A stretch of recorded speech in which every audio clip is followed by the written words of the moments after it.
നമസ്കാരം. Welcome to Litty Loganas life coach with love. അപ്പോൾ good parenting എന്ന് പറയുന്നത് ഇപ്പോൾ വളരെയധികം ചർച്ചാ വിഷയമാകുന്ന ഒരു സംഗതിയാണ്. എങ്ങനെയാണ് ഒരു കുട്ടിയെ നല്ലതായി വളർത്തിക്കൊണ്ട് വരുന്നത്, അവൻ്റെ സ്വഭാവം, അവൻ്റെ പഠനം, അവൻ്റെ മൊത്തത്തിലുള്ള വ്യക്തിത്വം, ഇതൊക്കെ എങ്ങനെ നമുക്ക് മാറ്റിമറിക്കാം. ഒരു കുട്ടിയുടെ സ്വഭാവം രൂപീകൃതമാകുന്നത് ഏകദേശം ഒരു 2 വയസ്സാകുമ്പോഴാണെന്നാണ് പഠനം കണ്ടെത്തിയിരിക്കുന്നത്. അപ്പോൾ ആ സമയം വരെ അവൻ കാണുന്നതും കേൾക്കുന്നതുമായ ചിന്തകൾ, വാക്കുകൾ അതിനു മുൻപ് തന്നെ അമ്മയുടെ കൂടെ വയറ്റിൽ ഉണ്ടായിരിക്കുമ്പോൾ തന്നെ അവൻ്റെ പകുതി സ്വഭാവം ഇറ്റ്സ് ഡൺ. അപ്പോൾ കേൾക്കുന്ന കാര്യങ്ങൾ, അതുകൊണ്ടാണ് മോഡേൺ സയൻസ് പറയുന്നത് he or she has to go through all these scriptures. നമ്മുടെ നാരായണീയവും ഭാഗവതവും ഒക്കെ കേട്ട് വളരുന്ന കുട്ടികൾ അത്രത്തോളം മൂല്യാധിഷ്ഠിതമായ ഒരു സ്വഭാവം സ്വന്തമാക്കും എന്നൊക്കെ പറയുന്നത് വളരെയധികം സത്യമാണ്.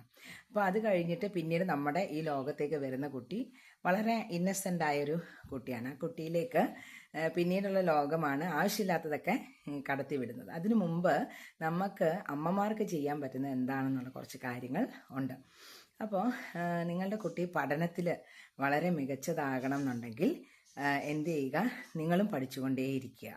അമ്മ അന്നേരം ഒരു PSC കോച്ചിങ്ങിന് ചേരുക. PSC കിട്ടിയില്ലെങ്കിലും വേണ്ടുകയില്ല, കുട്ടി ബുക്കുമായിട്ടുള്ളൊരു അഫിനിറ്റി അവൻ അവിടെ അല്ലെങ്കിൽ അവൾ അവിടെ തുടങ്ങിക്കഴിഞ്ഞു. Every time he or she is witnessing you with a book. ആ ഇമേജാണ് കുട്ടിയുടെ മനസ്സിൽ ദൃഢമാകാൻ പോകുന്നത്. If you want him or her as an artist, അവൻ്റെ കൂടെ നാടകം കളിക്കുക, അവൻ്റെ കൂടെ മിമിക്രി പറയുക, ഇതെല്ലാം ചെയ്യുക. More over what you need എന്നുള്ളത് ഇമേജായിട്ട് അവനുള്ള മുറികളിൽ ചാർട്ടായിട്ട് നിങ്ങൾക്ക് പ്രസൻറ്റ് ചെയ്യാം. അതൊക്കെ ചെയ്ത് കഴിയുമ്പോൾ ഈ കുട്ടിയുടെ ഒരു സബ് കോൺഷ്യസ് മൈൻഡ് ഇതെല്ലാം പിടിച്ചെടുക്കും. And he or she will go through all these things and gradually that child will develop an affinity towards the same. അപ്പോൾ നമുക്ക് വളരെ വലുതായൊരു റോള് വഹിക്കാനുണ്ട് ഓരോ കുട്ടിയുടെയും ജീവിതത്തിൽ.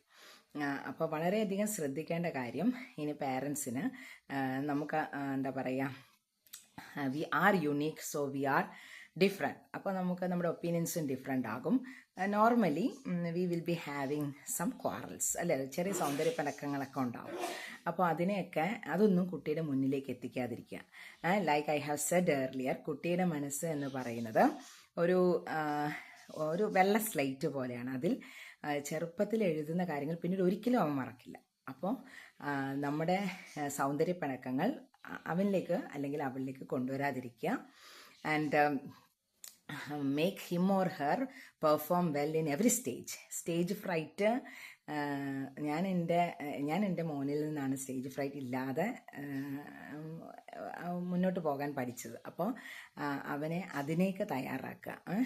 Let her perform well in every stage. അതിനുള്ള ഒരു അവസരം നിങ്ങൾ തന്നെ കൊണ്ടുവരിക. എല്ലാ സമയവും അവനെ അല്ലെങ്കിൽ അവളെ കൂടെ കൊണ്ടുപോയിട്ട് എല്ലാത്തിലും നിങ്ങൾ പാർട്ടിസിപ്പേറ്റ് ചെയ്യുക. And whether he or she is getting first prize or second prize, അതൊന്നും ഒരു വിഷയമല്ല. പാർട്ടിസിപ്പേഷൻ ആൻഡ് ആ സ്റ്റേജ് ഫ്രൈറ്റിനെ റെഡ്യൂസ് ചെയ്യുക എന്നുള്ളത്, ഇതൊക്കെ ഒരു പേരൻറ്റിങ്ങിൻ്റെ വലിയൊരു പാർട്ടാണ്. ഇതൊക്കെ കുറച്ച് ശ്രദ്ധിച്ചു കഴിഞ്ഞാൽ നമുക്ക് വളരെ പിന്നെ ഇതിൻ്റെ കൂടെ സൈമൾട്ടേനിയസ് ആയിട്ട് വേണ്ടതാണ് അവൻ്റെ ബിഹേവിയർ എന്ന് പറയുന്നത്, അല്ലേ, ആ ഒരു റെസ്പെക്റ്റും മൊറാലിറ്റിയും ഒക്കെ. അത് നമ്മൾ പറഞ്ഞു കൊടുത്തേ പറ്റൂ, അല്ലേ. Every child is mother's tongue. അമ്മമാരാണ് എല്ലാ കാര്യങ്ങളും അവനിലേക്ക് ഇൻസ്റ്റിൽ ചെയ്യേണ്ടത്. അപ്പോൾ എന്നും many mothers are busy with doing dishes, cleaning things. നമ്മൾ എത്ര ക്ലീൻ ചെയ്താലും അത് പൊടി പിടിച്ചുകൊണ്ടേയിരിക്കും, വൃത്തികേടായിക്കൊണ്ടേയിരിക്കും. Instead we should spend more time with children. അവനോട് അല്ലെങ്കിൽ അവളോട് ഓരോ ദിവസവും പറഞ്ഞു കൊടുക്കുക.